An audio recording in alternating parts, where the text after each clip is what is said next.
Ingrid Bassler, je travaille chez Perform Coach depuis maintenant plus de 5 ans, 6 ans.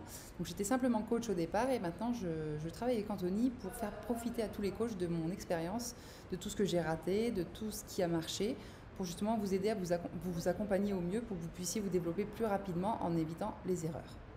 Aujourd'hui, on va parler de mon planning parce que ça a été un sujet très compliqué à gérer pendant une période. Je vais vous expliquer pourquoi. On va voir en plusieurs parties comment je suis arrivée à avoir un planning surchargé qui a fait que je suis arrivée à bout, j'avais des journées de malade et un rythme pas du tout possible à suivre sur le long terme. Comment je me suis adaptée. Donc dans la deuxième partie, ce sera comment je me suis adaptée, les solutions que j'ai trouvées, ce que j'ai mis en place pour réussir à avoir un planning beaucoup plus acceptable et tout en gagnant autant sur mes coachings. Ne pas perdre de l'argent, mais avoir une meilleure qualité de travail parce que c'en était venu à justement... mes séances étaient de moins bonne qualité, je courais de partout, j'avais plus le temps de les préparer, ou de les préparer aussi bien. J'étais fatiguée, donc forcément mon travail était de moins bonne qualité avec mes clients et c'était pas le but non plus.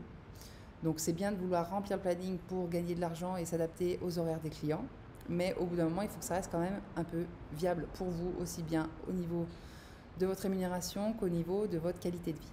Je vous explique comme ça, dans la première partie, comment j'en suis arrivée là. Je reviens sur la période Covid, où j'avais réussi à m'adapter quand même à garder mes clients en visio, donc j'avais pas mal de clients, même pendant la période Covid, et surtout après la période Covid, où là j'ai récupéré pas mal de monde, parce que les salles de sport, les gens n'y allaient plus, on cherchait à se remettre au sport de façon un peu qualitative, parce qu'on avait peur de se faire mal, on s'était arrêté longtemps, on avait besoin d'un vrai accompagnement, d'un vrai suivi, donc j'ai eu beaucoup de demandes, que j'ai prises parce que forcément moi je voulais des clients, donc je prenais et je me suis retrouvée à faire tous les jours quasiment 7h 20h ou 7h 19h sans pause. Je mangeais dans ma voiture un sandwich en conduisant, donc vous comprenez bien que ça, plus à côté ma vie personnelle, mes loisirs, tout ça, j'avais une vie très chargée, un emploi du temps très chargé, j'accumulais beaucoup de fatigue, je préparais de moins en moins mes séances, donc mon travail était de beaucoup moins bonne qualité. En plus, moi étant fatiguée, j'avais moins envie d'y aller, je prenais beaucoup moins de plaisir à faire mes séances et je pense que même sur place avec mes clients, j'étais moins agréable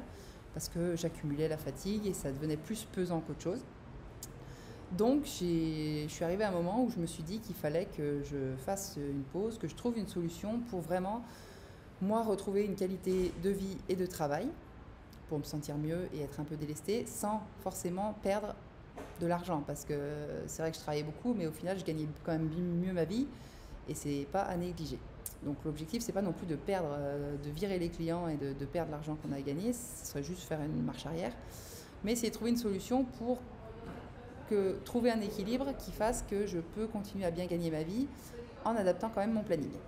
Comment j'ai fait? Je me suis posé la question déjà de quand est-ce que je voulais travailler ou pas, quand est-ce que je voulais garder des créneaux pour faire aussi tout le travail que j'ai à la maison, les préparations, la comptabilité, la communication. C'est des choses qui prennent du temps et qui sont en dehors des rendez-vous. Donc c'est vrai que déjà si j'avais des rendez-vous de 7h à 20h ou de 7h à 19h, pour trouver le temps à côté de faire le reste, c'était compliqué. Et on aimerait bien garder nos week-ends quand même. Donc je me suis fait un planning, moi, toute seule, de mon côté, avec quel créneau j'aimerais garder pour travailler à la maison sur ma communication, ma comptabilité, tout ça, ma préparation de séances, et s'il y a des journées aussi que je voulais garder, des journées ou des demi-journées ou des créneaux que je voulais garder pour moi, pour mes loisirs, ma famille, ce que je veux faire à côté, parce que c'est important quand même de garder ça pour votre confort à vous, votre qualité de vie, et pour être bien après dans ce que vous faites au boulot et retrouver du plaisir. Donc je me suis fait mon petit planning avec tous mes créneaux horaires, ce qui m'allait pas, le temps que je voulais me bloquer, et après j'ai revu avec mes clients en leur disant là je suis pas disponible sur ces créneaux-là, je suis pas disponible sur ces créneaux-là. J'ai aussi fait passer une petite augmentation, parce que forcément, si ça passe, l'augmentation, c'est très bien. Vous gardez le même nombre d'heures, mais vous avez beaucoup plus d'argent. Mais sachant que je savais qu'il y a des gens qui ne pourraient pas suivre et que forcément, cette augmentation allait faire un petit peu le tri. Donc, l'un dans l'autre, j'ai des clients qui ont arrêté. Ceux qui sont restés ont payé plus cher, donc ça a compensé l'arrêt des autres. Et j'ai pu remanier un peu mon emploi du temps en mettant les gens qui restaient dans des cases de mon planning qui m'allait à moi. Et pour ça, il ne faut vraiment pas avoir peur de dire non aux gens, justement, et de leur dire « je ne suis pas disponible sur ce créneau horaire-là ». Même s'ils avaient l'habitude là, on leur dit à partir de l'année prochaine, ces horaires-là, je ne pourrais pas parce que j'ai une autre obligation, on n'est pas obligé de se justifier. Vous n'avez pas besoin de dire pourquoi. Simplement, vous faites comme si vous aviez un autre rendez-vous, un autre client ou quelque chose. Cette partie-là de votre agenda, elle est bloquée, vous ne pouvez pas les prendre. Et vous verrez que, contrairement à ce qu'on pense, vos clients arrivent à trouver une solution si vraiment ils veulent continuer. Parce que souvent, au départ, on laisse le choix des créneaux horaires, on leur demande ce qui les arrange eux. Et nous, on se dit, bon, bah, j'irai, tant pis, j'ai pas le choix, sinon je vais perdre un client. Mais ça, c'est dans nos têtes. Il faut bien se dire que vos clients, s'ils sont contents de ce que vous faites et qu'ils ne veulent pas faire de croix sur leur séance de sport, ils vont réussir à remanier aussi, eux, leur agenda. Parce que des fois, en fait, souvent, ils ont d'autres créneaux qu'ils veulent garder pour autre chose ou que ça les arrange un petit peu moins parce qu'il faut se lever plus tôt ou il faut rentrer plus tard, enfin, pour des raisons qui leur sont personnelles. Mais ça ne veut pas dire qu'ils ne peuvent pas. Ça, c'est ce qu'ils vous disaient au départ parce que eux, ils voulaient ce créneau-là, c'était le mieux pour eux, mais ça ne veut pas dire qu'il n'y en avait pas d'autres.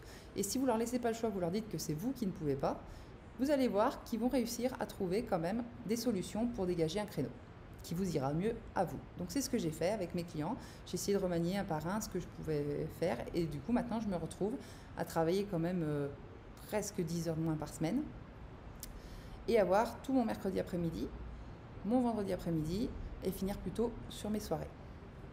Voilà, comme quoi c'est possible, il suffit de savoir dire non aux clients, de trouver des solutions et de leur imposer aussi un peu votre rythme à vous. Ces 2 minutes pour avancer là-dessus. N'hésitez pas à vous inscrire sur le challenge Liberty, le lien est juste en dessous.